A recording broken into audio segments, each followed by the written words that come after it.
Muito bom dia.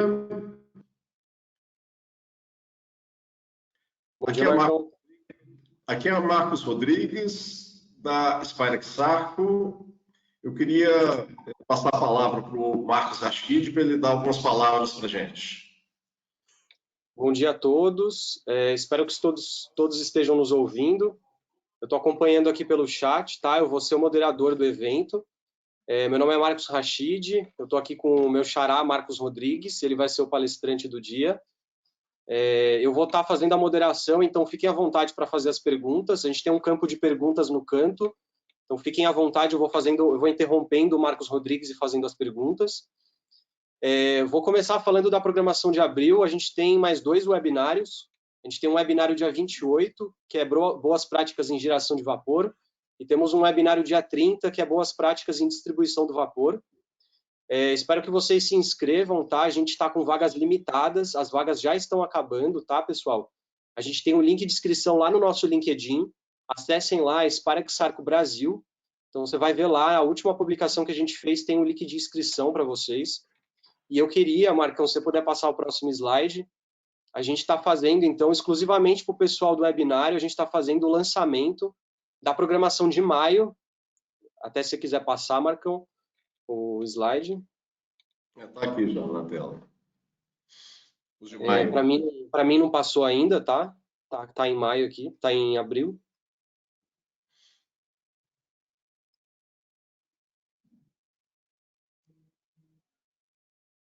Para você já está em maio, Marcão? Já está em maio. Ah, legal, agora foi. Para quem estiver vendo, a gente já mudou o slide. A gente tem mais 3 webinários que a gente vai fazer no mês de maio. A gente vai ter boas práticas em utilização de vapor e controle de temperatura no dia 5. A gente vai ter drenagem e retorno de condensado no dia 7 de maio. E vamos ter dia 12 de maio boas práticas em eficiência energética em sistemas de vapor. A gente está lançando aqui, a gente não lançou ainda nem no LinkedIn, nem por e-mail. Então, a gente está lançando exclusivamente para o pessoal aqui do webinário. Inscrevam-se também, que as vagas são limitadas, tá, pessoal? A gente vai estar lançando daqui a pouco lá no LinkedIn todos os links para inscrição, tá? Então, mandem para os seus contatos e não se esqueçam que as vagas são limitadas, tá? A gente está atingindo já o limite da nossa sala, então peçam para o pessoal ir entrando aí. Quem não puder entrar, a gente vai estar vendo de fazer um novo webinário com esse mesmo tema ou com perguntas e respostas relacionadas ao tema desse webinário. Então, Marcão, pode tocar o barco aí e um bom treinamento a todo mundo. Valeu. Qualquer coisa, manda um e-mail para a gente. Obrigado, então, Rashid. Eu queria fazer alguns comentários de ordem prática, que é o seguinte: nós já estamos com 486 participantes na sala, 487 agora, 489, e realmente nós temos um contrato, esse contrato nós não conseguimos alterar. Então, nós estamos com 500, um contrato com 500 participantes, e quem, obviamente, se o contato e se a linha cair, muitas vezes, talvez vocês não consigam retornar, tá, para esse webinário. Mas fiquem tranquilos, nós vamos disponibilizar o webinário com áudio, a apresentação, nós vamos enviar para todos os que estão aqui, e também para quem se inscreveu.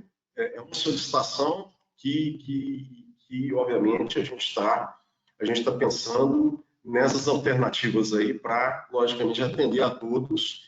Houve uma reação muito positiva, mais de 1.350 inscrições até ontem à noite que tinha. Então, a gente agradece muito a presença de vocês. E, por favor, perguntem. Nós vamos ficar aqui mais ou menos até meio-dia 10, meio-dia 15 a nossa previsão, mas nós estamos, vocês estão vendo aí que já lotou, vocês estão vendo, já deu 501 participantes. Então, nós vamos ficar aqui e nós estamos obviamente, dispostos, se for o caso, nós vamos replicar estamos maneando isso, ok? Replicar esse webinário com perguntas e tudo mais. Mas fique à vontade, façam as perguntas, e eu vou tirar minha tela aqui, mas, obviamente, para tentar passar para a apresentação agora, para a gente iniciar. Ok? Muito bom. Então, A motivação desse evento. A motivação desse evento é exatamente a questão... Marcão, só para te interromper, você está com a webcam ligada, se você puder transferir para a apresentação. Ok, desculpe. Gentileza. Ok, obrigado.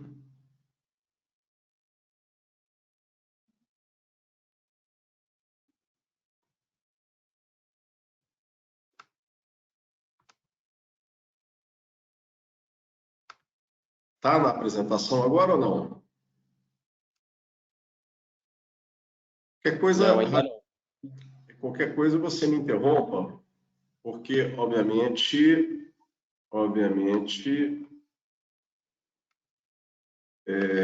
nós temos alguns esses detalhes técnicos, eu conto com a paciência de todos, e para a gente, inclusive, poder ver aqui alguns detalhes com relação a essa questão.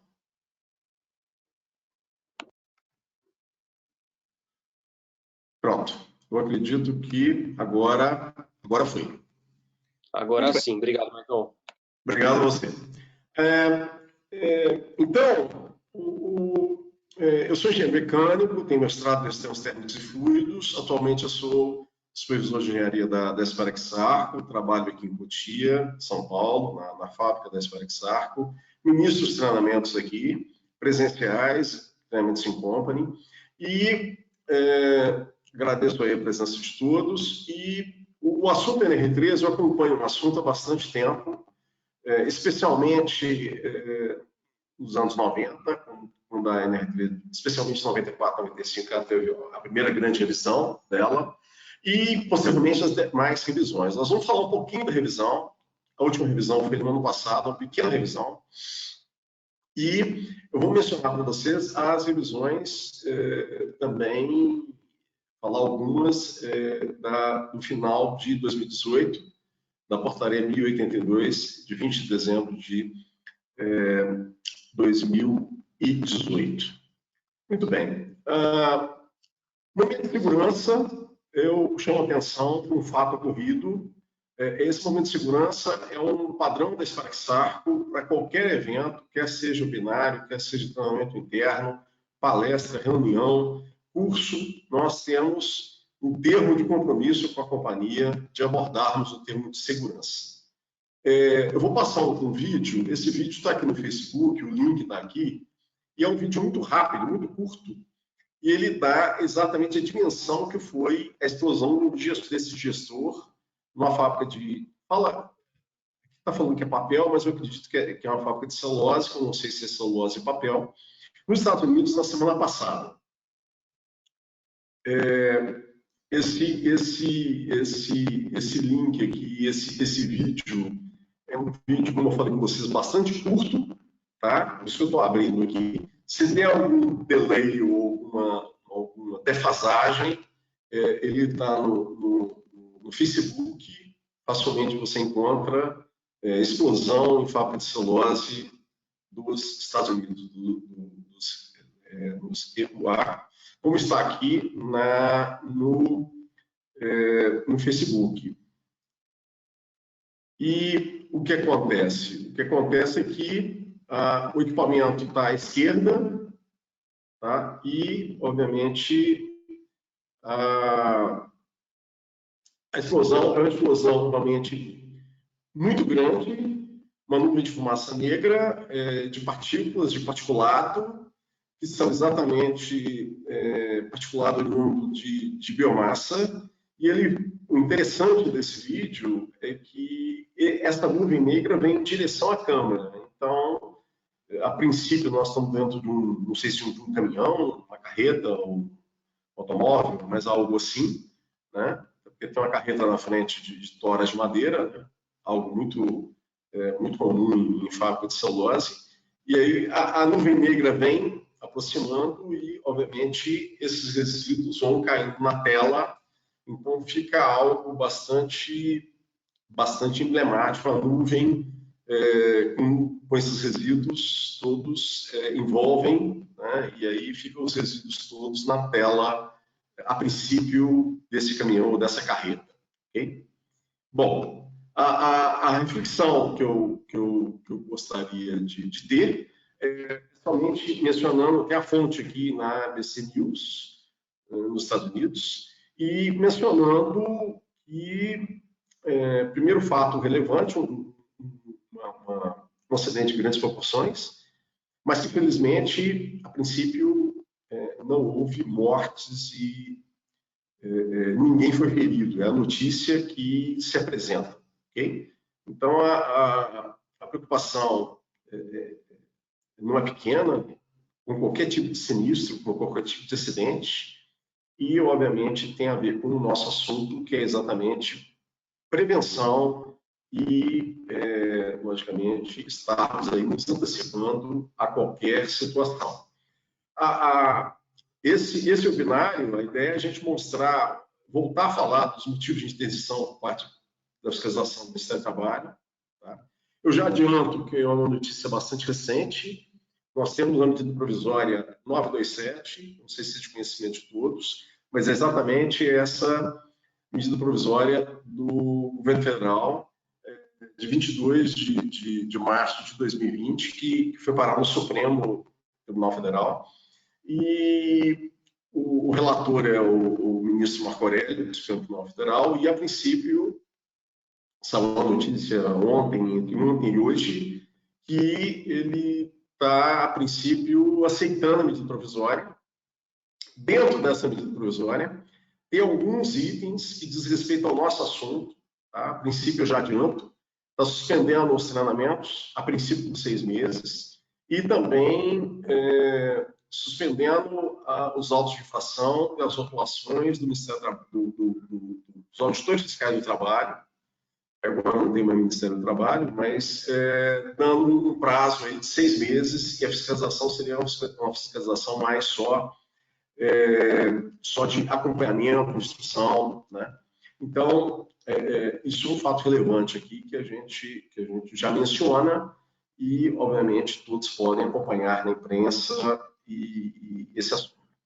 Depois nós vamos apresentar os principais itens da NR13 com relação às válvulas de segurança, detalhar isso, as novidades, né, da NR13 e esta que eu acabei de falar, não deixa de ser uma novidade bem recente, que é dessa semana, né, dessa questão, desse pronunciamento que eu ainda não vi o parecer oficial do ministro Marco Aurélio do Supremo Tribunal Federal, mas já está na imprensa esse parecer por parte dele. E, por último, a gente vai falar de ocorrências, situações nas empresas. Okay? Muito bem. Motivo de interdição por parte do Ministério do Trabalho. Sem dúvida nenhuma, o item 1331 da NR13 mencionando, como a gente está apresentando aqui, a questão do risco grave iminente, né? E menciona a questão de qualquer item previsto na NR13, mas especialmente que aí lista uma série de itens, e a primeira linha ali na A menciona a operação de equipamentos sem dispositivo de segurança. Né? Então cita 13.413, que é relativo a caldeiras, 13.513, relativo à base de pressão. Muito bem.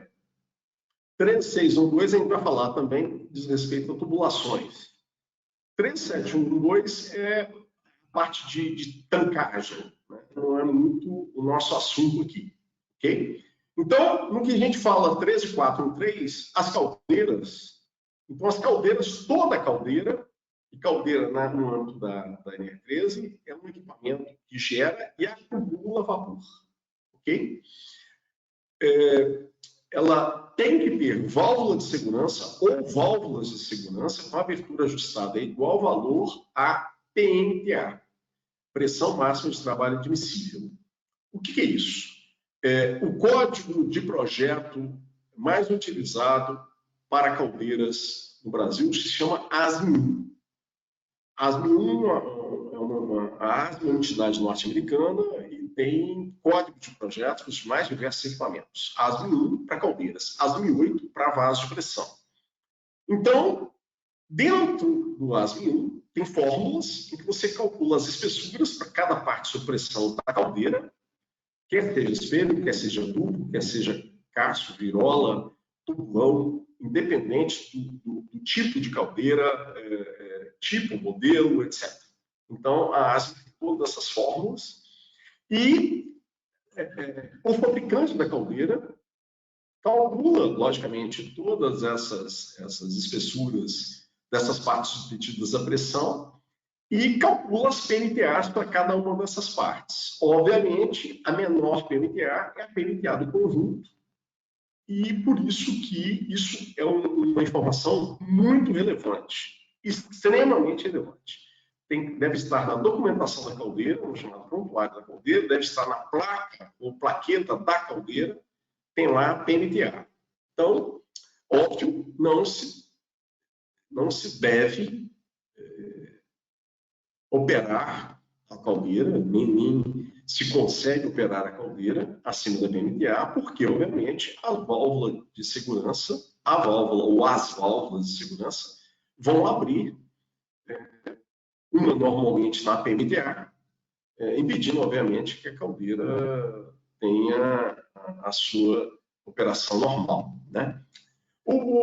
A questão aqui é chamar atenção para isso. No que tange a caldeiras, isso é muito, muito acompanhado, verificado. Realmente é muito difícil, não digo impossível, mas no nosso país isso é muito visto, muito acompanhado, as inspeções são realizadas.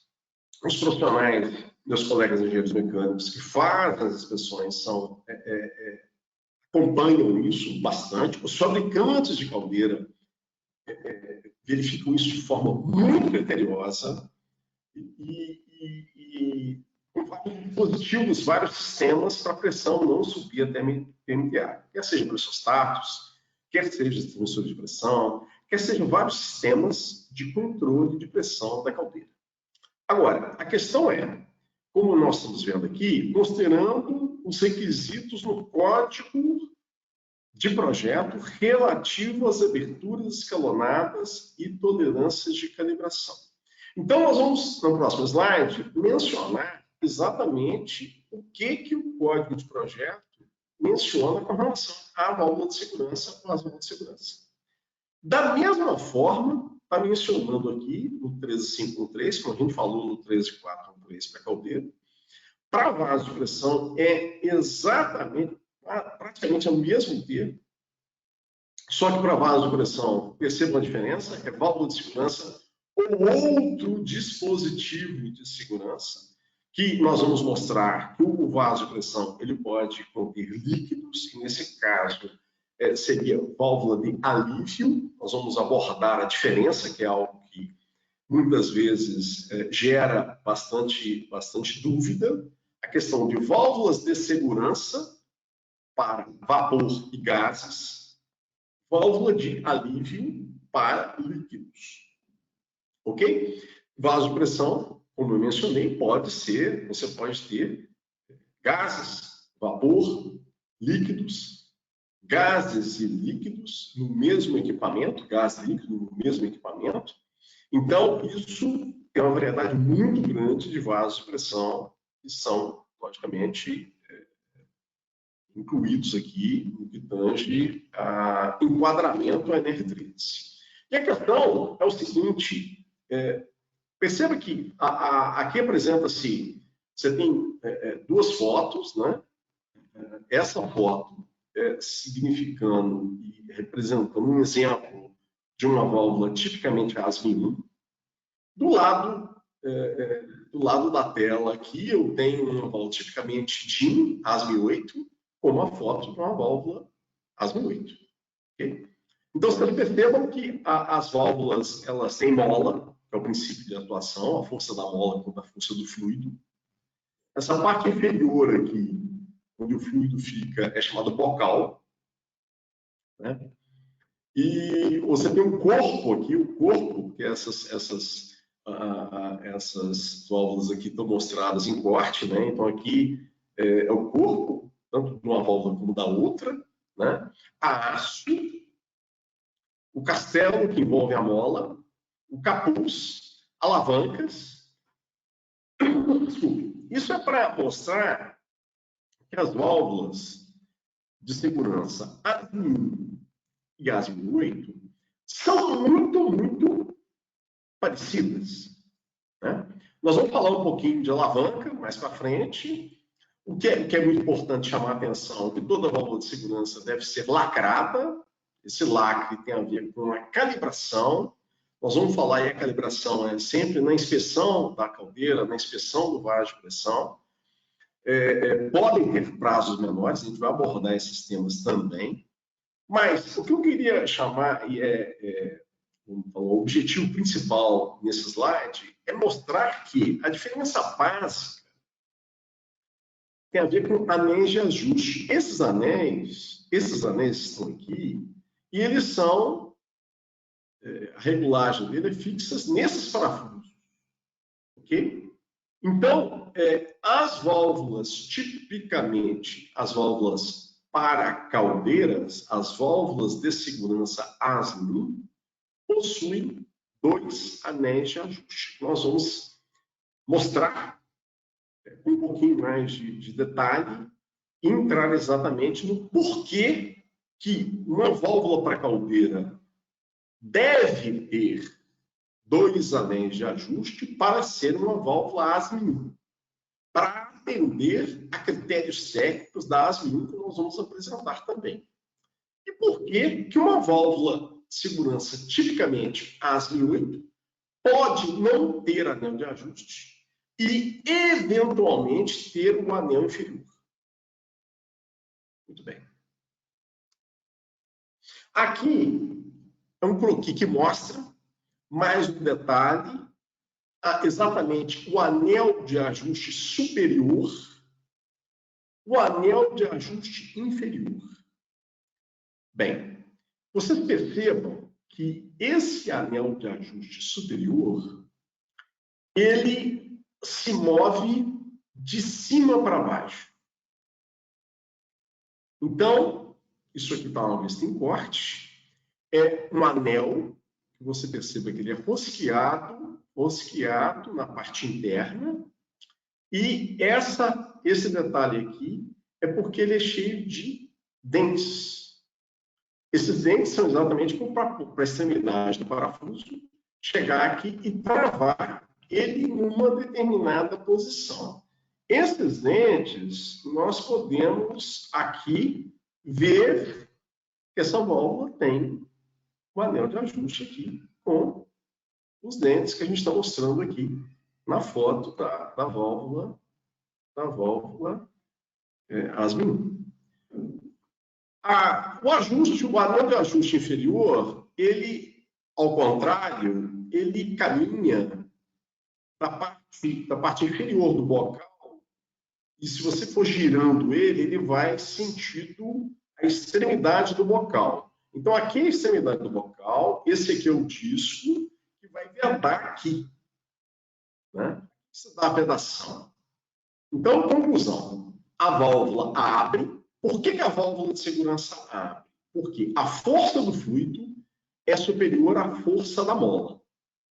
Quando a válvula está começando a abrir, o fluido encontra uma área muito maior que a área do bocal, fazendo com que a válvula abra de forma instantânea, repentina. Nós chamamos isso de pop, ou seja, a válvula ela abre de uma vez. Para que se regule a rapidez, ou, melhor dizendo, para que se posicione essa parte superior aqui, para que isso aconteça de forma o mais instantânea possível, se ajusta o anel de ajuste superior. Esse percentual, porque a pressão vai se elevar um pouco, esse percentual acima da pressão de abertura é onde a válvula de segurança apresenta a maior vazão, é a chamada sobrepressão. Esta sobrepressão é definida pela ASME 1 e é definida pela ASME 8. Daí o motivo de que as válvulas de segurança para caldeira devam ter anel de ajuste superior. Porque, senão, como se ajusta o percentual para atender a ASME1. Então, mecanicamente, isso é praticamente impossível. Por isso que se tem um anel de ajuste superior. O anel de ajuste inferior, ao contrário, ele faz com que haja um aumento da área na parte inferior, fazendo com que a válvula feche mais rápido. Então, nós dizemos, o percentual que entre a abertura da válvula e a pressão que a válvula vai fechar é chamado de diferencial de alívio ou blow down. Muito bem. Para fazer com que a válvula feche mais rápido, esse anel vem para próximo aqui do bocal e há um ajuste dele, fazendo com que a válvula feche mais rápido. Esses são os dois anéis de ajustes que são obrigatórios, mandatórios para toda a válvula de segurança ASME1. Aqui uma tabela onde se mostra exatamente, desculpem, ela se encontra aqui em inglês, mas eu coloquei aqui a questão de overpressure, exatamente sobre pressão, e blow down, diferencial de alívio. Aqui são os códigos de projeto mais utilizados nos Estados Unidos e no Brasil, a ASME1 para caldeiras, a ASME8 para vasos de pressão. A BENECPAT é um código alemão, muito usado na Alemanha. Algumas indústrias, algumas empresas de origem alemã possuem equipamentos com esse código de projeto. E EN ISO 4126 é um código de projeto da Comunidade Europeia, também muito usado, obviamente, particularmente usado na Comunidade Europeia, na Europa. Só que no Brasil, como mencionei, nós temos um critério aqui, a questão da válvula de segurança, exatamente para atender as caldeiras, que na grande maioria, as caldeiras têm um código de projeto ASME1. Se você está me ouvindo, tem dúvida, vá até a sua caldeira depois, veja na placa da caldeira, na documentação da caldeira, e lá vai ter a definição se ela é ASME1, se ela é ASME8, se ela tem outro código de projeto. Muito bem. Se ela for ASME1, é realmente interessante que a válvula tenha capacidade para se ter uma sobrepressão de 3% e um blow down de 2% a 6%. Para vaso de pressão, e aí você tem uma estratificação aqui, exatamente, de vaso de pressão para vapor e para ar ou gás, 7%, para líquido você não tem uma definição. Isso é muito em função de critérios de aplicação. Pode ser 10%, pode ser 15%, pode ser até 25%, dependendo dos critérios do processo e a partir de líquidos, isso fica em aberto. Ok? Então, como nós mencionamos, essa que é o motivo de se ter válvulas de segurança ASME1 e de se ter válvula de segurança ASME8, que é exatamente para atender nos respectivos equipamentos. Não se recomenda instalar válvulas ASME1 em processos, em vasos de pressão. Não se recomenda instalar válvulas ASME8 em caldeiras. A Spark-Sarco tem muito contato com muitos fabricantes de caldeiras aqui no Brasil. Temos a obrigação e muitos desses fabricantes são nossos clientes. Nós chamamos a atenção desses fabricantes. Alguns fabricantes utilizam válvulas de segurança ASME8 em caldeiras. Nós respeitamos, porque são grandes fabricantes. Mas nós alertamos questões no que tange à segurança, questões no que tange a atendimento do código de projeto, questões no que tange a seguradoras e, obviamente, infelizmente, se porventura houver um sinistro, um acidente com qualquer vaso, qualquer caldeira, será um ponto, uma discussão muito grande se naquela caldeira ASME1 não tiver uma válvula de segurança ASME1, e se naquele vaso de pressão ASME8 não tiver uma válvula de segurança ou válvula de alívio, dependendo do fluido, como eu mencionei, que atenda aquele código de projeto do vaso de pressão. Então, isso é algo que pode acarretar muitos transtornos, independente se o motivo do sinistro, da explosão, do dano, for causado por válvula de segurança, existência de válvula de segurança, válvulas de segurança não operacionais, independente disso, ok? É uma questão muito importante. Bom, o período de calibração das válvulas de segurança para caldeiras. Isso traz aqui nesses itens, no item 13444, que é praticamente 12 meses para as caldeiras categoria A e B, 15 meses para a categoria de recuperação de álcalis e 24 meses para as caldeiras categoria A, desde que aos 12 meses, ou antes dos 12 meses de operação, as válvulas sejam testadas na pressão de abertura, ou seja, a pressão da caldeira elevada e, na prática, naquela caldeira, as válvulas devam abrir nas pressões ajustadas e nas pressões de calibração recomendadas pelos respectivos fabricantes daquela caldeira. Muito bem. Então, as válvulas de segurança devem ser montadas, pressionadas e calibradas na inspeção de segurança periódica. É algo que é motivo de interdição. O Ministério do Trabalho tem interditado caldeiras e vasos de pressão exatamente pelo item anterior. Por quê? Como que se garante que a válvula de segurança está na PMTA ou abaixo da PMTA? Com o certificado de calibração. O certificado de calibração deve ser, como está mencionado aqui, junto da inspeção de segurança periódica, tanto para a caldeira como tem um item correspondente para vaso de pressão que eu vou apresentar daqui a pouco. Se um profissional, uma empresa fez a inspeção na caldeira ou fez a inspeção no vaso e não realizou a calibração da válvula ou das válvulas de segurança daquele equipamento, não está atendendo esses itens aqui. E aí, não está atendendo ao primeiro item, consequentemente, não se tem nenhuma garantia de que a caldeira ou vaso tenha válvula de segurança ou válvula de alívio ou válvulas de segurança calibradas. Com isso, é passível de interdição e tem acontecido bastante. Para vasos de pressão, da mesma maneira, os prazos estão definidos no 13545, conforme a categoria do vaso. Né?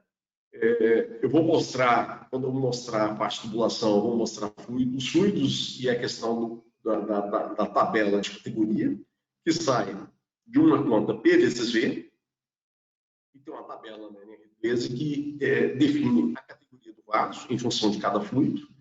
E, como vocês veem, os vasos categoria 1 e 2 são os mais perigosos, que devem ter exame externo ou inspeção externa com tempos menores, exames internos, inspeções internas com tempos menores. Por outro lado, aqueles equipamentos com fluidos menos perigosos, com pressões e volumes menores, por outro lado, tem prazos de inspeção, tanto externa como interna, mais dilatados.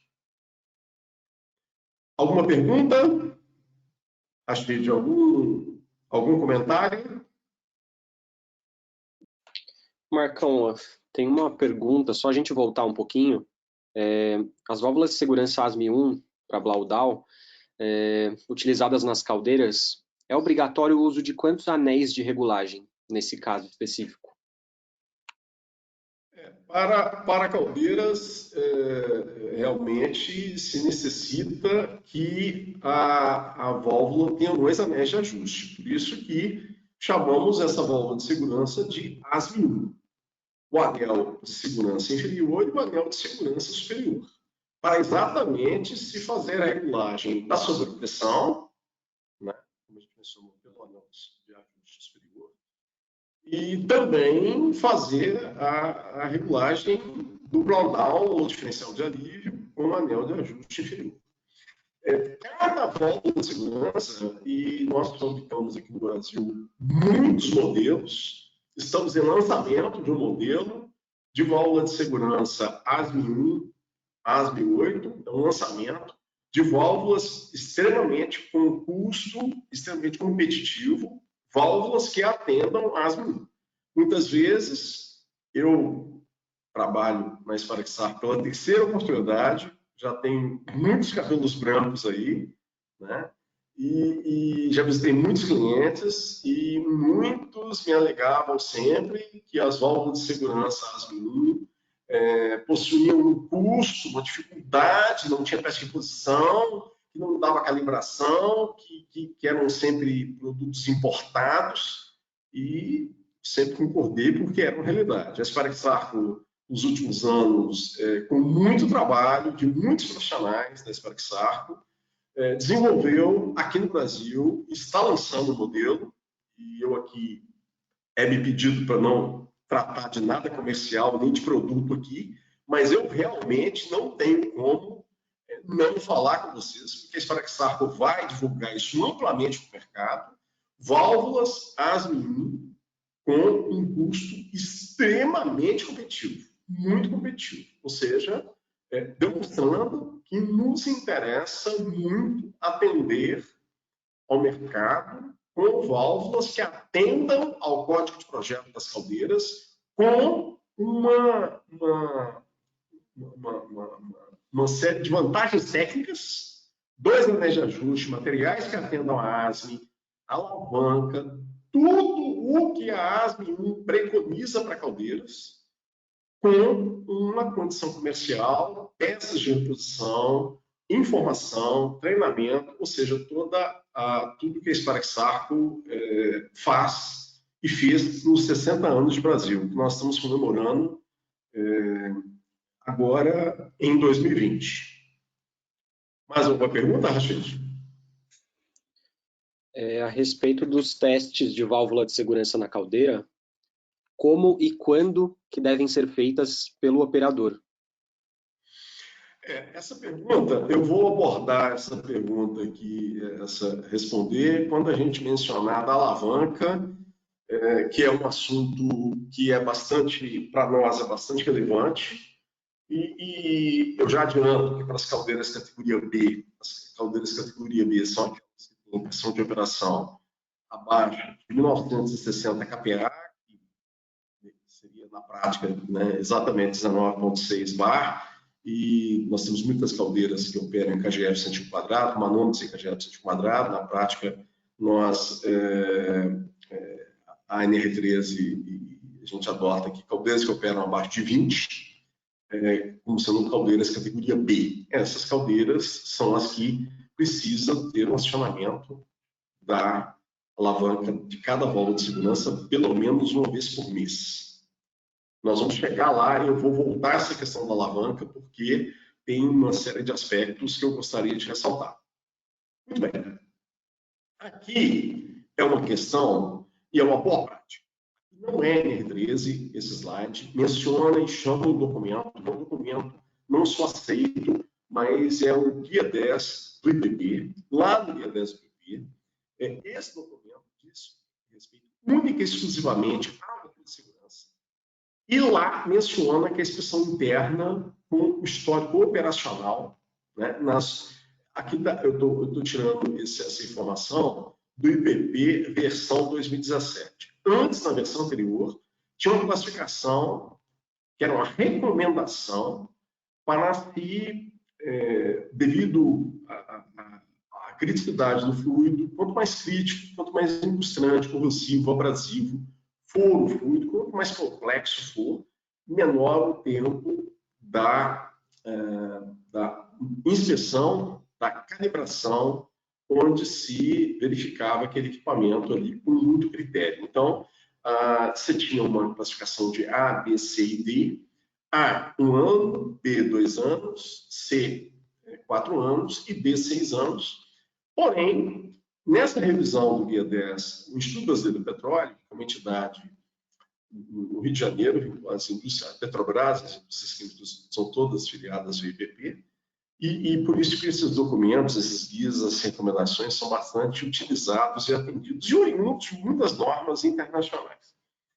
Lá, inclusive, menciona que a inspeção externa é prazo máximo de 1 ano. Inspeção externa, me desculpem, eu não esclareci, inspeção externa é toda aquela inspeção com o equipamento em operação. Inspeção interna, não. Ao contrário, o equipamento tem que estar parado, despressurizado, sem produto, limpo, para, obviamente, ter a inspeção interna para se fazer uma inspeção com muito mais detalhe, acesso à parte interna do equipamento, etc. Eu estou chamando a atenção que a norma BNT-NBR 15417, que está em revisão, ela devemos ter aí, não sei se esse ano ou que vem, uma revisão, a BNT-NBR 15417 é inspeção em vaso de pressão, e é uma norma que ela, ao contrário da NR13, é uma norma ABNT, é uma recomendação técnica, não é mandatória, não é obrigatória. Lá também menciona e recomenda a inspeção externa de todas as aulas de segurança com prazo máximo de 1 ano. Okay? Nós, nesse Parexarco, temos feito os treinamentos, inclusive, demonstrando e explicando, abrindo e detalhando o que se deve verificar na inspeção externa, o que deve se verificar na inspeção interna. No Guia 10 é um documento de amplo acesso, qualquer um, clicando em qualquer buscador, tanto no Google como qualquer buscador na internet, Guia 10 do IPP, você vai encontrar Guia 10, o algarismo 10, você vai encontrar aí a versão anterior a 2017 e essa versão 2017 também. Bom, e as tubulações? Né? Bom, aqui é a tabela, como eu mencionei, das categorias de vaso de pressão. Percebam que nas colunas é o BDSG, como mencionei, em 5 grupos, né, em 5 grupos potenciais de risco, uma NR chamou, e aqui nas linhas são exatamente os fluidos, e os fluidos A da classe, né, classe A e classe B, são os fluidos mais perigosos, né? Comentando aqui, porque a letra ficou aqui pequena, só chamando a atenção, o que é o fluido A para a NR13? São fluidos inflamáveis, combustíveis com temperatura igual ou superior a 200 graus, tóxico, com limite de tolerância menor ou igual a 20 ppm, o maior exemplo é a amônia, de maior aplicação industrial, mas tem refinarias de petróleo, plataformas de petróleo, indústrias químicas, obviamente vários tipos de outras indústrias possuem uma quantidade enorme de fluidos tóxicos, hidrogênio e acetileno. Esses são os fluidos classe A, todos muito perigosos. Os classe B são combustíveis com temperatura menor que 200 graus Celsius, tal como álcool, gasolina, diesel, são exemplos, e fluidos tóxicos com limite de tolerância maior que 20 ppm. Ok? Mas eu tenho um fluido aqui, eu não sei se ele é tóxico. Olha, você tem no anexo 11 da NR15, tem uma lista lá de produtos químicos, onde tem lá o limite de tolerância definido e tem um critério exatamente que foi adotado para cada fluido. Se você tem um fluido aí e ele tem a FISC, né, a ficha de produto químico, né, tem lá a FISC, tem lá também a definição se ele é tóxico ou não. Se alguém tiver dúvida, consulte o fornecedor desse fluido, que ele vai, obviamente, orientar de forma técnica se o fluido, qual é o limite de tolerância desse fluido tóxico, se ele é menor que 20 ppm ou menor ou igual ou maior que 20 ppm, que, obviamente, se teria essa diferença aí de enquadramento, né? Então, perceba, toda tubulação que estiver interligada a caldeiras ou a vaso de pressão, que, conforme que contém o fluido classe A ou B, está dentro da NR13. E aí, precisa de documentação, precisa de inspeção e precisa de uma série de critérios todos definidos lá no item 13.6. Esse 13.2.1 é exatamente a definição lá no início da norma dessa questão do critério das tubulações. Bem, para essas tubulações, conforme o 13.6.1.2, deve possuir, as tubulações dos sistemas de tubulação devem possuir dispositivo de segurança. Então, como eu falei com vocês, nosso dispositivo de segurança pode ser válvula de segurança, pode ser válvula de alívio, pode ser vários outros tipos de dispositivo de segurança, né? Mas não se define a periodicidade da calibração. Então, nós temos aí uma diversidade enorme de dispositivos de segurança instalados nas mais diversas empresas, indústrias do Brasil, que se encontram sem calibração nos dispositivos de segurança das tubulações. Eu afirmo isso porque algumas empresas se atentam a esses detalhes, mas é muito comum nós encontrarmos esse tipo de ocorrência. Então, a gente sugere, recomendamos que seja feito um plano para exatamente verificar todas essas tubulações. Ok? A Sparexarco tem uma equipe técnica comercial, que mais ou menos 60 pessoas espalhadas por todo esse Brasil. Eu, de vez em quando, sou convidado a visitar alguns clientes para, logicamente, nós fazermos treinamentos, fazermos palestras, todos nós verificamos instalações e para verificar exatamente essas situações. Tubulações de vapor na NR13. Perceba, 13.6.2.2. As tubulações de vapor de água e seus acessórios devem ser mantidas em boas condições operacionais. Bom, as tubulações de vapor, o que elas são compostas? Elas são compostas de válvulas de bloqueio, normalmente válvulas Globo. Algumas empresas utilizam válvulas gaveta. Tem os purgadores, utilizados para drenar as tubulações. Tem as válvulas redutoras de pressão. Tem as válvulas de segurança, por se tratar de vapor. Infelizmente, tem algumas válvulas de alívio que estão de forma equivocada ou errada, instaladas em vapor. Vapor exige, tanto na caldeira como nas tubulações, como nos equipamentos que utilizam vapor, válvulas de segurança. Muito bem. Então, eu estou dando uma geral aqui, porque deve ter um plano de manutenção. Perceba que esse plano de manutenção é elaborado por estabelecimento. Então, eu estou chamando aqui a atenção, eu estou solicitando, eu estou recomendando, pedindo, façam um plano de manutenção. Ok? Por quê? Porque, caso haja algum acidente, gente, infelizmente, caso haja algum acidente, e eu tive informações, ministrando um treinamento da Sparexarco, de uma grande indústria, uma das maiores indústrias químicas do Brasil, que na greve dos caminhoneiros de 2018, isso aconteceu, eu estava aqui em meados de 2018, setembro de 2018, e aí o que aconteceu? Desculpem aqui, o que aconteceu? Havia uma válvula gaveta de 10 ou 12 polegadas nessa tubulação. Essa tubulação nunca parou, nunca parava, nunca havia despressurização dessa tubulação, mas na greve dos caminhoneiros, em maio de 2018, que entrou para a história, nós tivemos alguns dias com o país parado. Essa tubulação parou. A princípio, houve um alagamento e, na partida, essa válvula gaveta explodiu. A explosão dessa válvula chamou a atenção.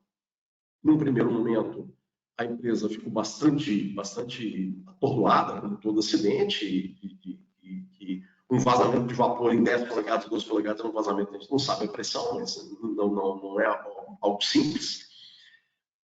Enfim, resumo. Existem comentários, e esses comentários já me foram passados de várias pessoas do grupo tripartite, que na revisão de 2018 se tinha a intenção de incluir todas as tubulações de vapor também, ou seja, incluindo, porque vapor, repetindo, vapor não é um fluido classe A nem classe B.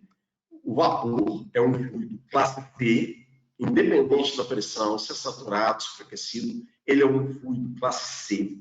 E aí também nós temos essa questão que desde quando se colocou esse item 13622, que foi na revisão de 2014, da portaria 544, há essa polêmica. Como que se coloca uma tubulação de vapor de água na NR13? Se no início da NR13 fala-se que somente as tubulações dos fluidos classe A e classe B estão dentro da NR13. Né? Então, essa discussão é uma discussão acalorada, bastante polêmica, porque realmente os dois lados têm razão, mas o fato é que o Ministério do Trabalho já atuou com as empresas por não ter, deu um prazo de um dia, 2 dias, uma semana, já escutei vários prazos, para elaborar esse plano de manutenção. E a nossa solicitação, a recomendação é que se faça o plano mais simples ou complexo ou detalhado, como vocês quiserem. A Sparexarco se interessou e com a ajuda da Sparexarco, nós publicamos no LinkedIn a NR13 comentada. Eu estou para atualizar a NR13 comentada, essa NR13, com essa alteração que nós vamos apresentar daqui a pouco da NR13 atual. Rachid, alguma pergunta? Podemos avançar?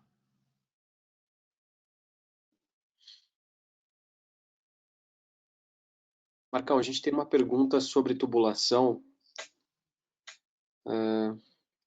Uma tubulação com um comprimento elevado, mas conectada ao equipamento, deve ser considerada na NR13? Essa pergunta é muito boa, porque já me foi feita essa pergunta repetidas vezes, principalmente, por exemplo, com tubulação. Vou dar alguns exemplos, né? Tubulação de gás natural. Empresa A virou para mim e falou assim: Marcos, eu tenho aqui uma tubulação de quilômetros de gás natural. E tem a caldeira, que é gás natural, e eu tenho alguns fornos do outro lado lá, em outros galpões, que não são enquadrados em NR13.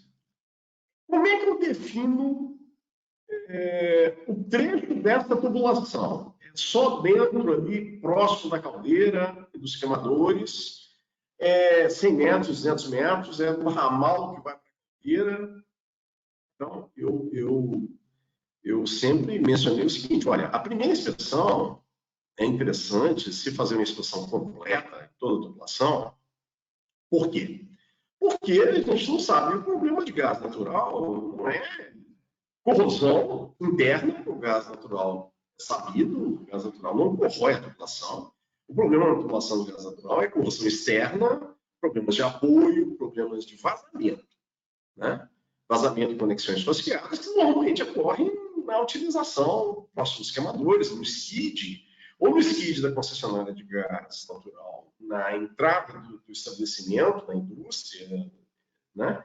Ou nos pontos de queima daquele gás, né? Então, é por isso que a gente sempre recomenda fazer uma inspeção, não é algo que tome tanto tempo assim, porque exatamente é algo bastante discutível, né, nas literaturas, nos critérios de inspeção das tubulações, nas normas de inspeção de tubulações. Você pode verificar normas internacionais, API 570, API 574.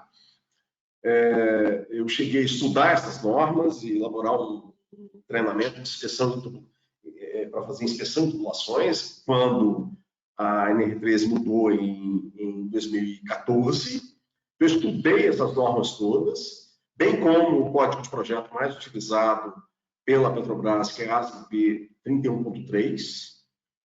E todas essas normas mencionam também a BNT-NBR 15358, que é a norma mais utilizada hoje no Brasil, que diz respeito à instalação, inspeção, verificação, testes com relação a tubulações de gás natural, que é o meu exemplo, onde se menciona que o problema não é corrosão interna. Daí o fato de por que ficar se medindo espessura, né? Mas, sim, teste de estanqueidade, com verificação de vazamento das conexões, seria muito mais apropriado e adequado para gás natural. Nós temos gás natural, nós temos algumas caldeiras que queimam GLP, né? Que é interessante também essa questão da estanqueidade, tudo que eu mencionei para gás natural se aplica a GLP no Brasil, também se aplica a questão da BNT-NBR 15358, né?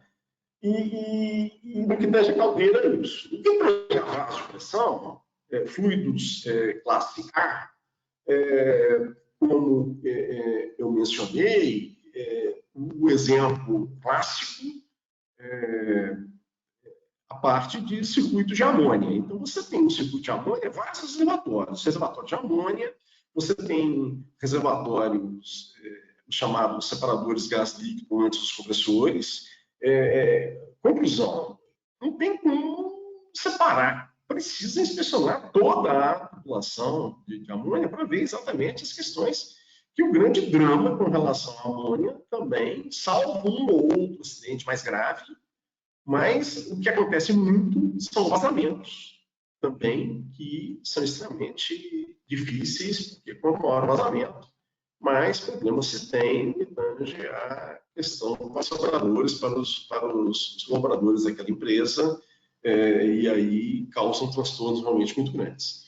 Então, são dois exemplos de tubulações onde é muito difícil realmente limitar uma determinada trecho de tubulação, se é 50, se é 100, se é dentro da casa de caldeira, se é dentro da casa de máquina de amônia. Então, por isso que a recomendação, no primeiro momento, é isso, e depois, obviamente, pode ser feito um plano com critérios técnicos, onde se coloca a prioridade em determinados pontos, né, como eu tenho mencionado, né? Muito bem. Então, tem aqui o link da NR3 comentada, vocês encontram no LinkedIn, logicamente, vocês terão acesso, só procurar lá, tem no Sparksar, Marcos Rodrigues, NR3 comentada, vocês vão encontrar também. Muito bem. Passando aqui para outra discussão, que é outra discussão bastante grande. Marcos, como é que eu sei se é válvula de segurança? Como é que eu sei se é válvula de alívio? Bom, primeira questão, a questão da abertura, né? Válvula de segurança, como mencionei, é a abertura instantânea, então, ela abre de uma vez, né? Mas essa válvula, ela tem alavanca. Aí nós vamos falar da alavanca daqui a pouco, né? Válvulas de alívio, poucas válvulas de alívio têm alavanca. São exceções, né? Então, se a válvula tem alavanca, é possível, bastante provável, que ela seja válvula de segurança. O código ASME 8 recomenda que, tanto para vapor, como para água e ar comprimido acima de 60 graus, as válvulas tenham alavanca. Então, se for líquido, tiver acima de 60 graus, a válvula, tendo alavanca, ela pode ser válvula de alívio e é uma exceção. É uma exceção. Não são muitos circuitos aí de água acima de 60 graus, mas existem. Ok? De qualquer maneira, nós temos essa diferença básica, essencial aí, que válvula de segurança abre uma vez, gases. Mas as válvulas de segurança, elas têm sempre a conexão de saída maior que a conexão de entrada. Cuidado. A maior parte das válvulas de segurança são assim. Por quê? Porque você tem um gás comprimido, na hora que a válvula abre, há uma expansão, conceito, projeto de válvulas de segurança. A maior parte dessas válvulas de segurança que atendem, por exemplo, API 520, API 526, está lá nessas normas, que são normas para as válvulas de segurança e válvulas de alívio para processo. Todas essas válvulas que atendem API 520, aí sim, todas, a conexão de saída é maior que a conexão de entrada. Ok? Mas existem válvulas de segurança onde a conexão de entrada é igual à conexão de saída. Então, elas são válvulas de segurança, né? E tem essa peculiaridade, ok? Por isso que a gente tem que ter esses cuidados ao afirmar, né? Válvula de segurança, como mencionei, para gases, para vapor. E aí vem válvulas de alívio, abertura proporcional. Eu coloquei em verde, em bastante destaque, por ser muitas tubulações de água tem verde, né? Não achei aquele verde, aquele tom lá da tubulação de água, vocês me perdoem, mas eu coloquei que verde só para chamar a atenção. Válvula de alívio é abertura proporcional para líquidos e deve ser calibrada esse dispositivo com água. Bem, para a válvula de segurança, o que acontece na prática? Válvula de segurança para vapor, nós aqui na Spark-Sarco temos caldeira aqui e testamos até 14 bar de pressão. A válvula de segurança, ela é para vapor, ela é testada no vapor. Ah, mas a minha válvula é para 20 bar, 50 bar, 350 bar. Ok. Então, essa válvula, ela nesse caso, você tem uma tabela de correção, pressão e temperatura do vapor, e aí você pode testar com ar comprimido ou nitrogênio. Válvulas para vapor. Válvulas para gases, também ar comprimido e nitrogênio. Então, nós temos aqui sistemas, várias bancadas na Spark-Sarco, onde nós calibramos as válvulas para vapor, dessa forma que eu estou mencionando. As normas permitem isso, né? Você tem a API 527, que é a norma da API, que detalha, a norma internacional, que detalha toda essa parte de calibração das válvulas. O Guia 10 do IBP que eu citei também detalha tudo isso. É quase uma coisa, a mesma coisa, uma situação da outra. Não há muita distinção. Se abrir a API 527, se abrir o Guia 10, a diferença é que a API 527 está em inglês e o Guia 10 está em português. Você vai ver que os critérios são os mesmos, mesmo critério. O que tem acontecido muito? E aí, por isso que eu fiz essa tabela, por isso que eu estou dando toda essa ênfase aí, passo a passo. Tem acontecido nos últimos 2 anos muitos casos de empresas de todo tamanho, de todo critério, quer seja química, quer seja alimentícia, quer seja empresas que conhecem profundamente válvulas de segurança e de alívio. Muitas dessas empresas têm válvulas de processo e calibravam essas válvulas no ar comprimido ou no nitrogênio, sendo que o fluido é líquido. Se o fluido é líquido, as normas recomendam que seja feito o fluido utilizado na calibração seja água. Ah, mas dá diferença? Dá diferença. Dá diferença e essa diferença é variável. É diferente daquela diferença, como mencionei, quando você tem uma válvula para vapor e que nós sabemos que a válvula vai dilatar e que nós sabemos que, ao dilatar, a válvula vai com um fluido quente, quer seja vapor, quer seja qualquer fluido quente, ela vai abrir antes, porque a válvula vai dilatar. Ok? Ou seja, você vai como se fosse afrouxar a mola pela dilatação do corpo e do castelo da válvula. Então, isso é de conhecimento. Nós temos muitos casos, tanto que as normas preconizam as tabelas de correção para esses casos. Então, resumindo, uma válvula é para vapor. Eu calibrei essa válvula com ar ou com nitrogênio. O que vai acontecer? Ao colocar aquela válvula no vapor, quanto mais alta a temperatura do vapor, mais a válvula e o castelo vão dilatar e mais vai haver um afrouxamento da mola. Então, precisamos ter um aperto adicional na mola para compensar isso. Ok? No caso de válvula de alívio para líquidos, não temos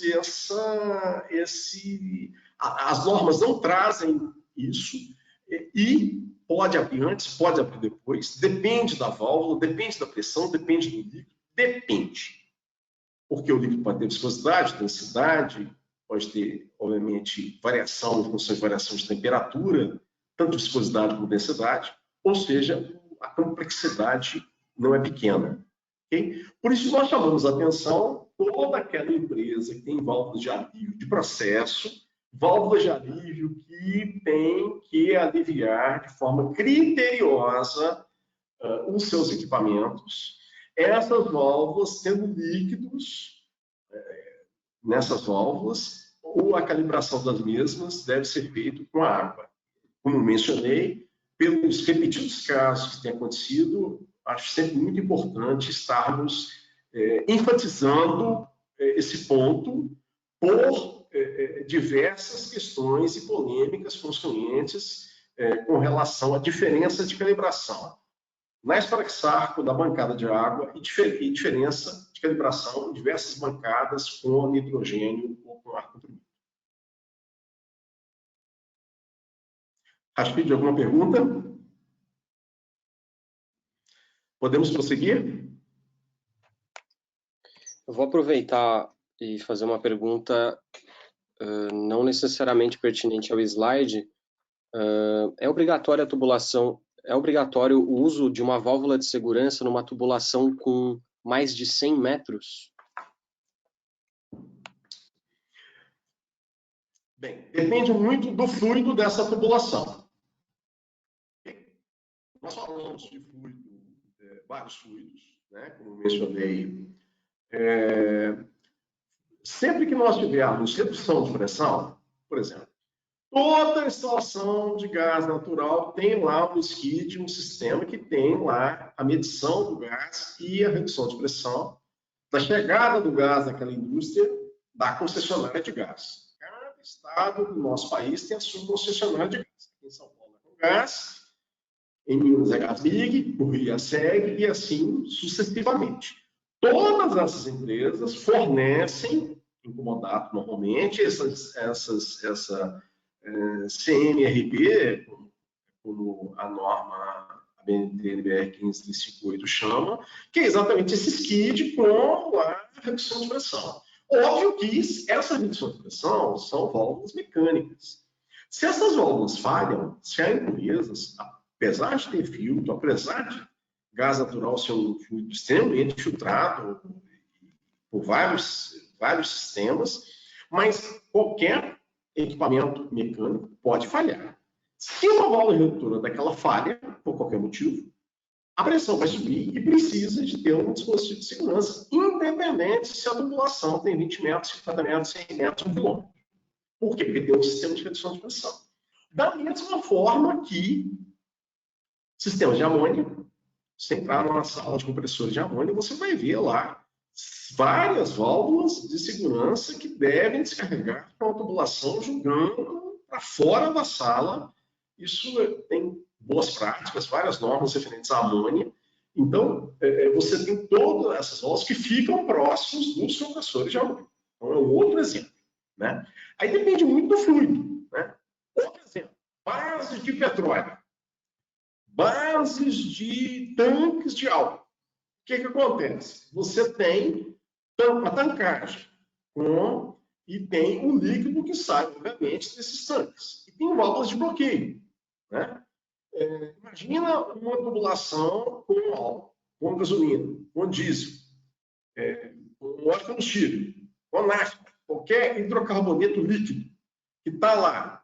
Então, é uma prática, e as normas recomendam, que existam válvulas de alívio descarregando sempre antes da válvula de bloqueio, para que sempre descarregando do lado da tancagem. Okay? É uma outra boa prática que se deve ter para qualquer tubulação de líquido combustível, né? Exemplo de diesel, gasolina, álcool, nafta e qualquer hidrocarboneto que deva ter assim. Então, ou seja, esses sistemas têm várias proteções, vamos falar assim, exatamente para que aquele líquido não haja, devido à insolação, né, a questão do sol naquela tubulação, faça com que aquele líquido tenha pequena dilatação e possa vir romper algo, a romper a junta da tubulação, a vedação da válvula e assim por diante. Okay? Então, basicamente, a resposta depende do fluido e depende do projeto, depende da instalação. Né? Para sistema de vapor, toda redutora de pressão deve ter, nós já falamos bastante de caldeiras, toda a tubulação de vapor, em muitas aplicações, por exemplo, de vapor saturado, existem muitas redutoras de pressão. Toda redutora de pressão é um equipamento mecânico, está sujeito a falhar. E, após a mesma, é sempre sugerido, ou deveria ter sempre, uma válvula de segurança para aliviar, caso a redutora dê qualquer tipo de problema. Como eu falei, é um item que nós sempre sugerimos para o plano de manutenção, para tubulações de vapor, é um outro exemplo. Né? Então, temos mais diversos fluidos se tem essa conotação, essa informação. Né? Ar comprimido. Você tem ar comprimido aplicado às mais diversas aplicações. Existem algumas aplicações em que você tem redutores de pressão interligando duas pressões de ar comprimido no mesmo site e, óbvio, precisa ter também válvula de segurança após a redutor de pressão. Não é uma aplicação muito comum em ar comprimido. Ar comprimido, normalmente, você tem uma pressão de ar comprimido, uma pressão básica, né, de 5 a 7 bar de pressão, a 8 bar de pressão, que a maior parte das empresas utiliza ar comprimido para as mais diversas aplicações, mas existem casos de pressões com 12, 14, 20, 30 bar de pressão, onde existem essas interligações entre compressores de ar com pressões diferentes. Né? Muito bem. Então, seguindo aqui, falando um pouquinho de alavanca, a NR13 menciona que a alavanca das válvulas de segurança para caldeiras, elas devem ser acionadas uma vez por mês. Para as caldeiras de categoria B, como eu mencionei, as caldeiras de categoria B, elas tipicamente são as caldeiras para vapor saturado, né, que operam abaixo de 20, exatamente 19,6 bar, né, conforme a NR13. São as caldeiras tipicamente categoria B. Estas devem ter esse acionamento. O Ministério do Trabalho, muitas vezes, não solicita, não cobra que haja registro dessas aberturas. A gente recomenda que isso seja feito. Okay? Tá? Na alteração da norma em 2014, foi incluído aqui, como vocês estão vendo, a operação de caldeiras sem tratamento de água. Mas aí fica uma discussão também eterna. Qual caldeira a vapor de água que pode não ter tratamento de água? Então, essa pergunta, eu sinceramente estou tentando responder essa pergunta desde 2014.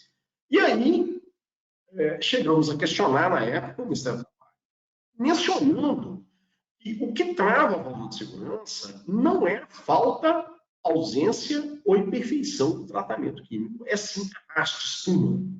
E aí virou uma pergunta, documento, perguntas, respostas, tem um documento.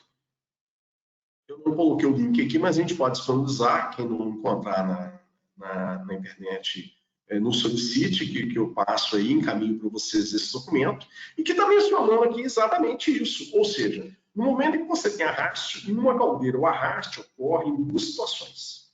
Primeiro, com queda de pressão. Toda queda de pressão provoca arraste. Por quê? Porque nós temos um líquido fervendo lá dentro a uma dada pressão. Imagina 10 bar de pressão. 10 bar de pressão, eu tenho a temperatura de evaporação, temperatura de saturação, 183, vamos arredondar, 184 graus. Muito bem. Se a pressão da caldeira caiu de 10 para 9, com 9, essa temperatura é 179. Né? Aí o pessoal me brinca comigo. Poxa, mas é muito próximo. Pois é, mas é muito próximo, mas é suficiente para que esses 4 graus Celsius, esses 4 kcal por cada litro, por cada quilo de água, essa energia adicional faz com que a parte daquela água da caldeira reevapore. E nós chamamos isso de arraste, de polvada. Por Por outro lado, um descontrole de sólidos totais dissolvidos na caldeira faz com que a espuma, a camada de espuma acima da lâmina d'água aumente muito e podemos ter também a questão de arraste por espuma devido a teor elevado de sólidos totais dissolvidos. A pessoa pergunta, Marcos, mas como é que eu sei se eu tenho arraste na minha instalação? É simples. Uma das coisas simples para fazer é só ficar do lado da caldeira um tempo, você vai ver em determinadas operações se tem queda de pressão. Aquele grande equipamento, aquele grande processo, aquilo que o operador, muitas vezes, da caldeira é avisado para aumentar o combustível da caldeira porque tal equipamento ou tal linha vai entrar. Você sabe que a caldeira vai cair pressão. Se caiu pressão, tem arraste. O outro fato é que você pode analisar o condensado. Se você analisar o condensado, encontrar carbonatos, silicatos, sílica, o que você tem? Você tem sólidos totais dissolvidos e impurezas que deveriam estar dentro da caldeira. Então, o que você está fazendo no condensado? Isso foi parar lá nos purgadores, foi parar lá no condensado devido a arraste.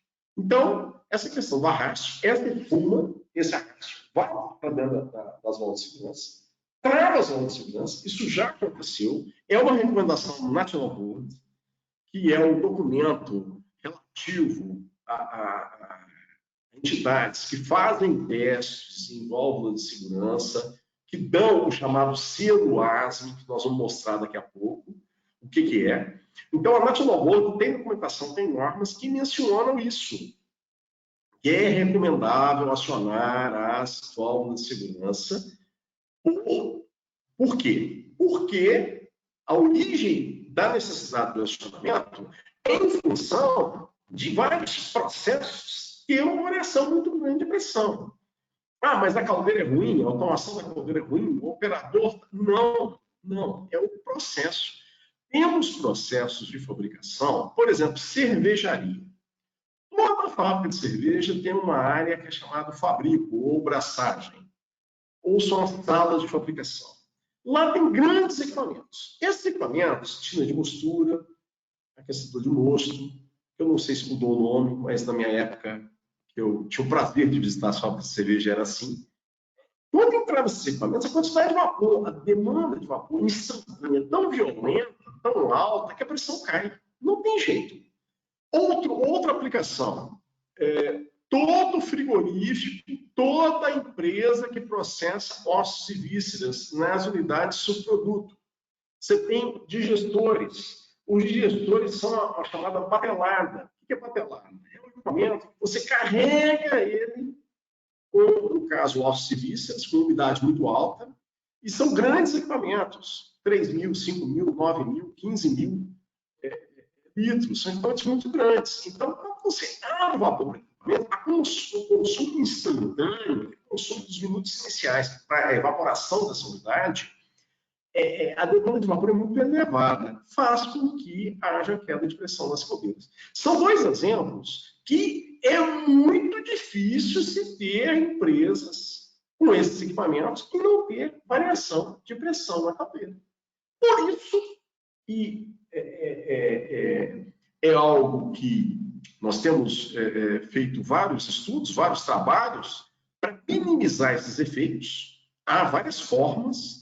É um dos assuntos que nós vamos abordar nesse webinário, nesse mês, que a gente vai fazer, salvo engano, no dia 30, de sistema de vapor, essa questão do arraste, ok? O arraste causa uma série de problemas. Golpe de ariete, queda do título do vapor, o vapor fica úmido, você tem um consumo de vapor adicional naqueles momentos de arraste. Esse consumo atrapalha demais determinadas unidades, determinadas empresas. Então, é um assunto que a gente vai detalhar mais. Existe um filme, The Inside Information, da Sparexar, que mostra essa questão do arraste com bastante detalhe.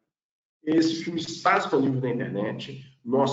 Toda a nossa equipe técnica utiliza nos treinamentos bastante esse filme, porque é um dos assuntos que a gente aborda muito em determinadas instalações. Gente, acionamento manual das válvulas de segurança. O que a gente faz questão de chamar a atenção? Eu, por exemplo, nos treinamentos, eu tenho ministrado, falado, insistido. O acionamento manual das válvulas de segurança não deve ocorrer quando a pressão está abaixo de 75%. Por quê? Porque senão, o que acontece? Na hora que se solta a alavanca, e a alavanca, quando a gente fala acionar a alavanca, é só puxar a alavanca, não se deve segurar a alavanca. Muita gente já machucou, já quebrou o dedo, quebrou a mão, em função de ficar segurando a alavanca. A alavanca do seu de segurança, você encosta nela, puxa ela e solta. Porque o que acontece? A bola vai, logicamente, fechar, e a válvula vai fechar na hora que a pressão embaixo cair. Né? A pressão precisa cair para a válvula fechar. Ok? Muito bem. Se a pressão estiver muito baixa, ou porque a caldeira está tendo problema de arraste, ou porque o operador não tem essa informação, ou porque alguém na empresa, o próprio operador, o gerente, isso já encontrei várias vezes. Quanto menor a pressão da caldeira, menor é o ruído que faz quando a válvula de segurança abre. Então, agora, por outro lado, isso pode provocar um dano enorme à válvula de segurança. Então, a gente sempre recomenda. Válvula de segurança, por exemplo, calibrada para 10 bar, não deve ter alavanca acionada com pressão inferior a 7,5.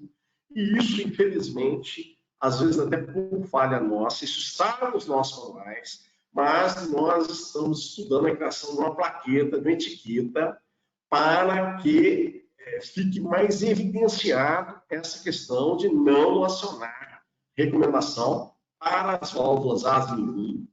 Toda válvula ASMI, válvula de caldeira, não deve ser acionada com pressão naquele momento do acionamento abaixo de 75% da pressão de calibração daquela válvula.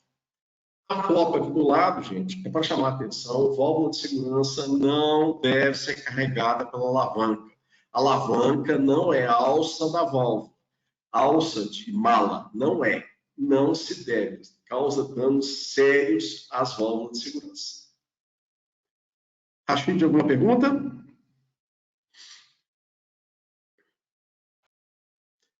Podemos avançar?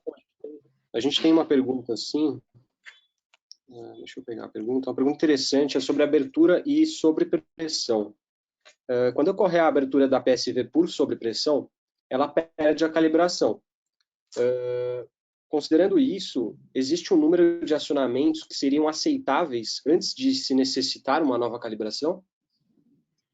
Bem, vamos voltar aqui um pouquinho, porque esse tema é muito interessante, muito relevante. Gente, a válvula de segurança, ao abrir, ela não deveria perder a calibração. Se ela está perdendo a calibração, pode estar acontecendo esses anéis quando está girando. Por quê? Se eles não estão fixados e se não existe exatamente aqui, se os parafusos não estão travados aqui, impedindo que esse anel gire, a válvula pode descalibrar. A válvula pode não ter anel de ajuste. A válvula pode ter impureza dentro dela. A válvula pode ter algum problema. Então, se a válvula abrir e ela perdeu a calibração, existe alguma coisa, algum item, algum desses pontos ou algum outro ponto que não está devidamente correto. Já encontramos válvulas com calços em vários pontos. Não se deve usar calço em hipótese nenhuma.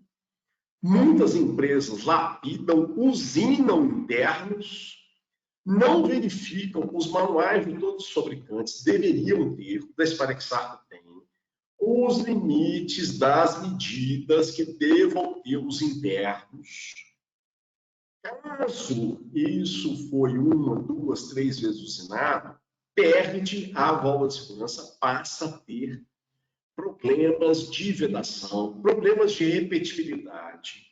Ah, a válvula não veda, eu já lapidei ela 10 vezes, mas aí vai ver a haste está empenada. E por que a haste empena? Por conta de acionamento da válvula de segurança abaixo de 75% da pressão de calibração delas. Então, essas questões são muitos itens que acontecem muito. A Sparexar está à disposição do mercado, nós atendemos muitos clientes, temos aproximadamente hoje, salvo me engano, 17, 18 distribuidores, temos contato com muitas empresas que calibram válvula de segurança, temos todos os nossos manuais de instalação, manutenção e reparos de válvula de segurança disponíveis no nosso site, né? Eu queria reforçar aqui o site www.sparexar.com.br. Tem lá, caso tenha dificuldade de documentação, nos acione, nos solicite. Temos toda essa equipe técnica que eu mencionei, estamos à disposição para informá-los. Alguma coisa não está correta. Válvula de segurança e válvula de alívio deve abrir. Ah, mas a válvula não fechou. Porque a pressão não caiu. A pressão não caiu, ela não fechou. Ah, mas está acontecendo demais. Nós temos que avaliar se a válvula não está pequena. Ela está corretamente dimensionada. Esse é o nosso último assunto.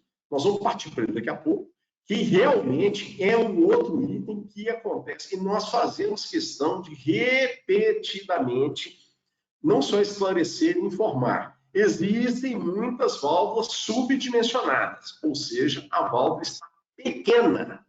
E se ela está pequena, ela não vai dar conta daquela vazão. E ela não vai conseguir fechar. Mais alguma pergunta, Rachid? O pessoal está pedindo para você explicar a questão do acionamento da válvula com pressão inferior a 75%. E o porquê que não se deve acionar nesse caso. Como eu mencionei, né, essa questão, voltando aqui para a vista das válvulas em corte, aqui nesse slide, repare bem a seguinte situação. Toda válvula de segurança, ela é dimensionada com uma mola que tem um range. E essa mola, ela, logicamente, tem que conseguir manter a válvula fechada a uma determinada pressão. Então, como mencionei, quanto maior a pressão,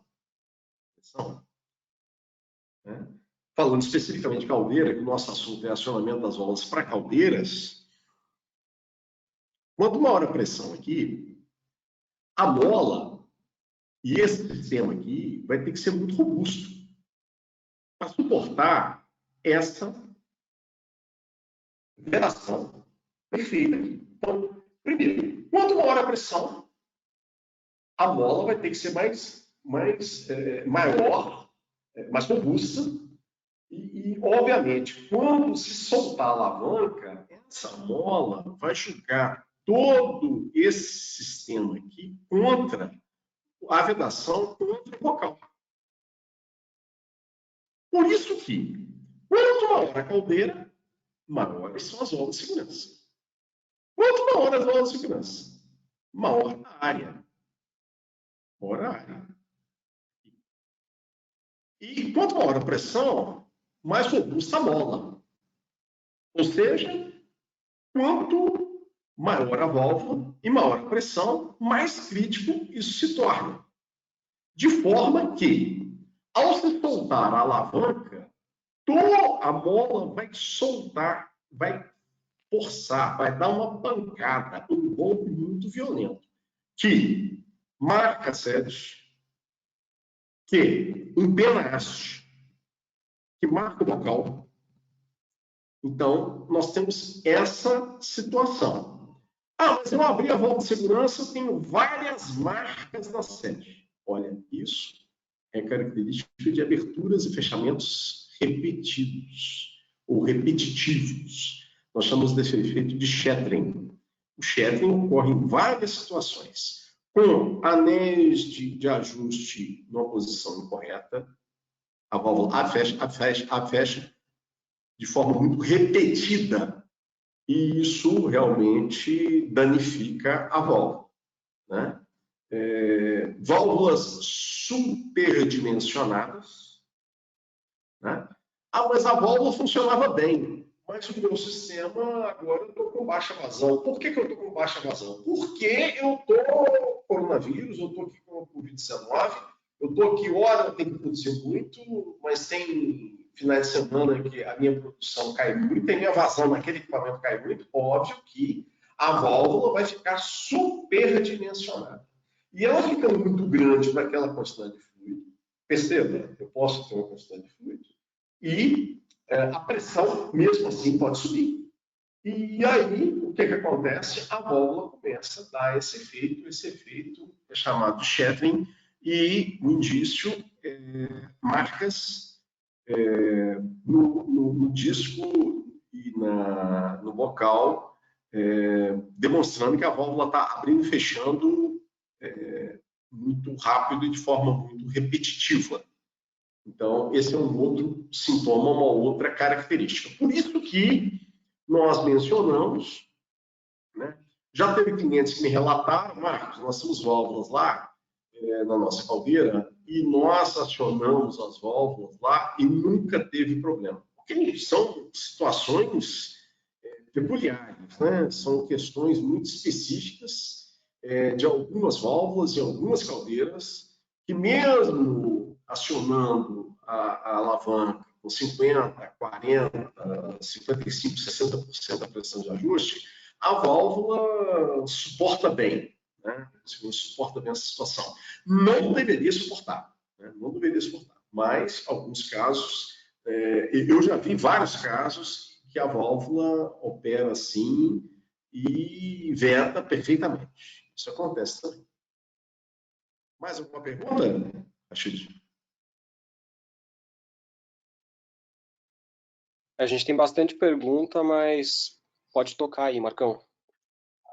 Vamos então avançando para a questão das alterações da NR13, né? Foi a exclusão desses itens, 13363, 13363.1, 13364. Eles estão aqui riscados, taxados, porque na versão atual da NR13 eles se encontram desta maneira. Eu coloquei aqui em negrito, direito de recusa, tá? Que é uma questão detalhada realmente da NR9. Então, acredito que seja esse o motivo da retirada do item, né, desses dois itens aqui, porque se referem realmente à questão de direito de recusa, que já está contemplado e bastante detalhado na norma regulamentadora 9. Aqui, essa questão de controle de riscos, eu realmente acredito que haja um detalhamento lá a respeito disso, né? Que essa linha B que diz respeito a esse item, que tem a ver com o direito de recusa. E o 13364 menciona excluir o item que o empregador deve apresentar a documentação. E esses itens 13416 são toda aquela parte de documentação da caldeira, 13516 de vaso, 13614 de tubulações e 13714 da tancagem. Desculpe. Bem, essa retirada aqui desse item, eu imagino que não se deva ter uma redução da importância da documentação. Okay? Porque o Ministério do Trabalho, o que o Ministério do Trabalho faz, realmente é solicitar a documentação desses itens que eu acabei de mencionar, que estavam aqui dentro do 13364, que agora, a partir de 30 de julho de 2019, devido a essa portaria do 915, foi extinto esse item. Okay? Então, agora nós vamos acompanhar os desdobramentos nos próximos meses, como mencionei, para a gente dar um parecer mais exato do que pode vir a acontecer, pode vir a ocorrer. Okay? A princípio, esses são os itens, são as únicas alterações que eu consegui perceber. Eu tenho lido aqui na R13 bastante e, logicamente, tem também na internet. Quem tiver dificuldade, a gente passa o link para baixar aí a nova NR13 com essa portaria. Okay? Bom, a importância do certificado de capacidade. Nós mencionamos que para as válvulas de processo, aquelas válvulas de processo que têm realmente fluidos de processo, fluidos que estão, que vêm daquela matéria-prima, que são processados na empresa, tipicamente indústrias químicas, refinaria de petróleo, em coquerias de usinas siderúrgicas, ou seja, toda e qualquer unidade que tenha área classificada, né? Extrações de indústrias de processamento de soja, todos esses exemplos são exemplos das chamadas áreas classificadas, ou seja, são áreas que não se pode entrar com celular, que não se pode fazer nenhuma faísca com lixadeira, processo de soldagem, nem pensar, porque, obviamente, está passível de vazamento, está passível de vazamento de fluidos inflamáveis, combustíveis que podem, obviamente, propiciar explosões, incêndios, etc. Por isso que, para esses casos, é muito importante e é uma grande oportunidade. Tem algumas empresas que já se atentaram para isso, outras não. É muito importante que as válvulas de segurança tenham o que a gente está mostrando aqui, ó, uma certificação National Board. National Board é aquele laboratório que eu mencionei, que ele emite o certificado de capacidade, ó, Capacity Certification, para um determinado modelo de válvula. A Spark fabrica aqui no Brasil vários modelos. Esse modelo aqui, SB80H, tem esse certificado de capacidade, que é o chamado selo ASME. O que isso quer dizer? Isso quer dizer que as válvulas têm lá esse selo, né? Esse selo NB, como eu estou mostrando aqui em cima, que tem a marca OV, a ASME OV, e com isso, esse modelo ele tem uma rastreabilidade de todos os seus componentes. Essas válvulas foram projetadas, concebidas, fabricadas, essas válvulas foram levadas para esse laboratório lá nos Estados Unidos. E lá foi verificada em bancadas de capacidade para os diversos fluidos, por isso que tem certificado para líquido, certificado para gás, certificado para vapor. Então, tem essa certificação, né? E com isso, atende ao preconizado, como está mencionando aqui na correspondência, o G136, que é um item, C3, que é um item da ASME 8. Ou seja, essas válvulas aqui, modelo SB80H, os mais diversos diâmetros, tem um certificado de capacidade e dá toda uma vantagem para aquele cliente, para aquela empresa, para aquela indústria que tem uma área classificada, que com isso vai ter proteção jurídica, né? Porque o profissional habilitado, quer seja da empresa, quer seja o prestador de serviço, ele vai ter provas documentais e atestado de capacidade, ou seja, aquelas válvulas, elas realmente dão aquela capacidade para aquele fluido, naquela pressão. Tem a questão da confiabilidade, garantia de pressão de abertura na capacidade, uma capacidade de descarga a uma determinada vazão. Redução de custos, por quê? Muitas empresas de seguro, ao ter as válvulas de segurança selo ASME, com certificado de capacidade, há uma redução do prêmio de seguro. Nós temos feito vários fornecimentos com o payback, com a viabilidade, em função da redução do prêmio do seguro, em função do fornecimento de válvulas selo ASME para diversas instalações industriais. Outro detalhe, se o equipamento, tem muitos equipamentos que são fabricados não só com as fórmulas da ASME 8, mas também tem o selo ASME, a estampa, ou estampa ASME. E isso faz com que seja mandatório.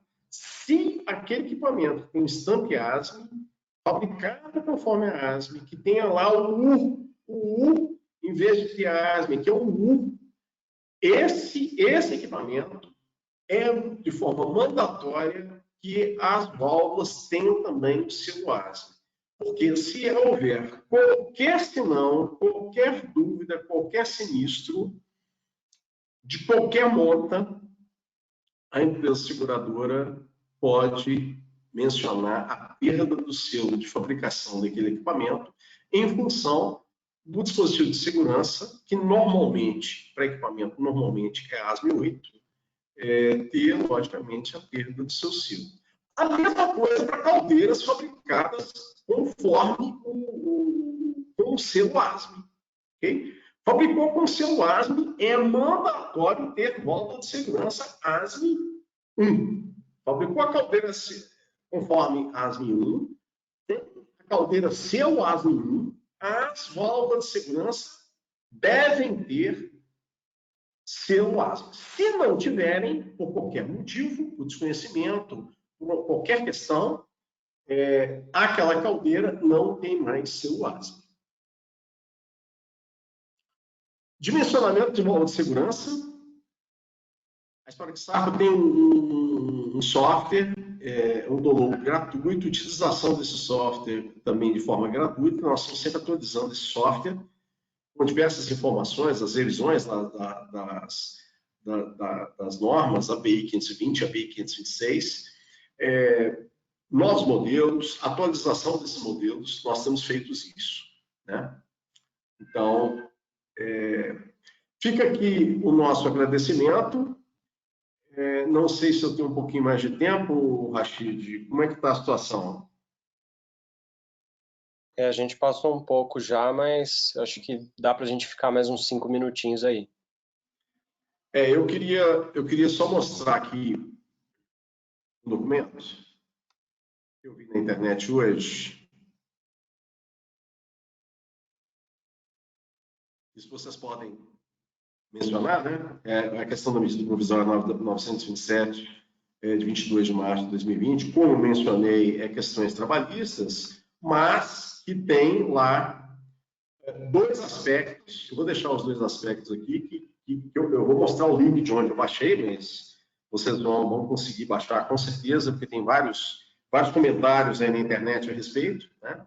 Essa medida provisória suspende a obrigatoriedade de treinamentos periódicos previstos em normas regulamentadoras do Ministério do Trabalho. Então, diz respeito, obviamente, a treinamentos para os operadores de caldeira e treinamento para os operadores de unidade de processo, que são exatamente os operadores dos vasos de pressão, e restringe por 6 meses a atuação dos auditores fiscais do trabalho, que deverão deixar de aplicar punições, como está escrito aqui, como está relatado aqui, nessa fonte. Tá? Eu dei uma verificada na original, na medida provisória 927 do Ministério a original lá no site do Governo Federal, e eu entendi isso aqui também. Então, tem os dois sites aqui, www.planalto.gov.br/ccvil, espaço 03/2022/2020/MPV/MPV 927.htm. Isso facilmente você vai achar nos buscadores aí, não só no Google, mas diversos buscadores na internet, você vai buscar essa medida provisória, e que tem lá no final essa questão da restrição da atuação dos auditores fiscais do trabalho, ou seja, tradução. Eu estou entendendo que a fiscalização fica a princípio paralisada e ela pode ser feita de maneira orientadora. Exceção para os casos de trabalho escravo, não é o nosso caso, falta de registro legado, não é o nosso caso, situações de grave risco de acidente de trabalho que resulte em morte. Conclusão. Risco grave de acidente de trabalho tem a ver com o que a gente falou no início dessa apresentação, que é exatamente a ausência de dispositivo de segurança e a ausência de certificado de calibração, tanto das válvulas de segurança como das válvulas de alívio. Então, eu acredito que seja bastante providencial e muitas empresas têm um controle rígido com relação a isso e a gente recomenda essas questões. Ok? Agradecemos a presença e a participação de todos. Prometemos responder as perguntas, ok? Tem o e-mail aqui, eu não sei se ficou reforçando aqui a questão dos e-mails. marcos.rodrigues@br.spiraxar.com. E para questões no que tange à publicação desse webinário e dos comentários e da própria apresentação, o Marcos Rachid nos ajuda, é marcos.rachid@br.spirexarco.com. Agradecemos muito a participação de todos e se colocamos à disposição para perguntas.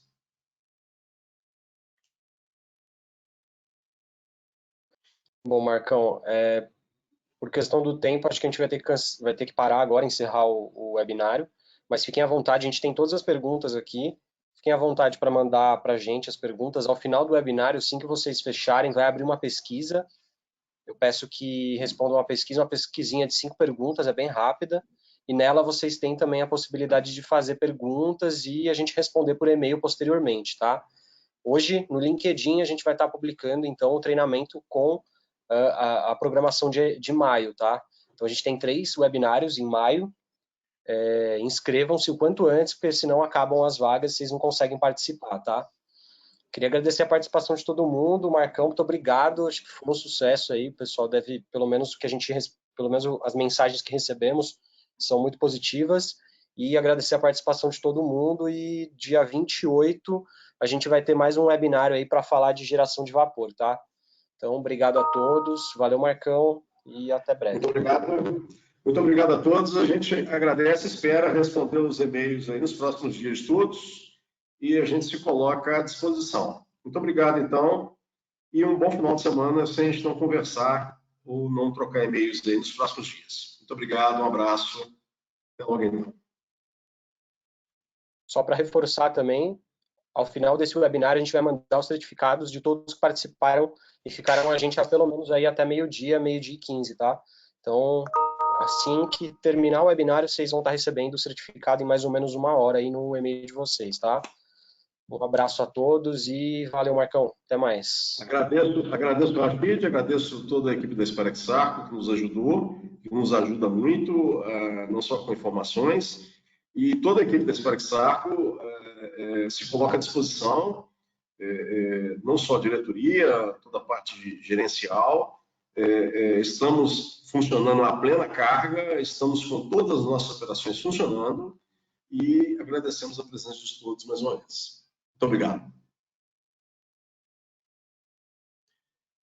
Vamos encerrar, então, por enquanto. Um abraço a todos.